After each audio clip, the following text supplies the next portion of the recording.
Sebanyak 9 napi di lapas kelas 2B Singaraja dinyatakan positif COVID-19. Para napi ini sebelumnya terpapar dari 2 napi sebelumnya yang dirawat di RSUD Buleleng.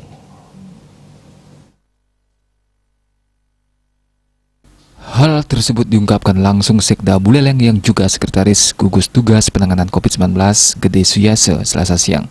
Menurut Suyase, napi-napi yang positif ini sebelumnya terpapar dari 2 rekannya, satu yang sebelumnya memiliki gejala dan dirawat di RSUD Kabupaten Buleleng.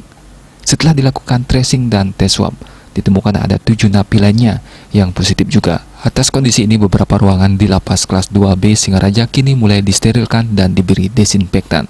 Bahkan kabarnya Kalapas kelas 2B Singaraja juga melakukan isolasi mandiri di rumahnya. Kini ke-9 napi tersebut, 2 diantaranya dirawat di RSUD Kabupaten Buleleng, sementara 7 lainnya dilakukan isolasi karena memiliki gejala ringan. 2 orang yang bergejala, karena bergejala, napi itu bergejala, kemudian dilakukan rapid antigen.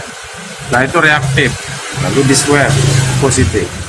Dan itu sudah di rumah sakit kan, 2 orang itu sudah di rumah sakit. Nah, kemudian di tracing hampir di seluruh ruangan-ruangan yang terkait. Kalau lapas kan jelas mengosongkan ruangan itu.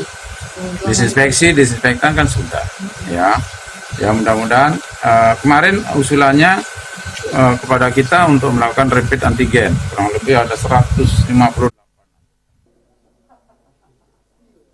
Tambahan klaster lapas tersebut kembali menambah angka positif COVID-19 di Kabupaten Buleleng. Data yang dirilis Satgas COVID-19 Buleleng menunjukkan penambahan yang signifikan sebanyak 42 orang pasien per hari ini. Komang Yuda, Bali TV.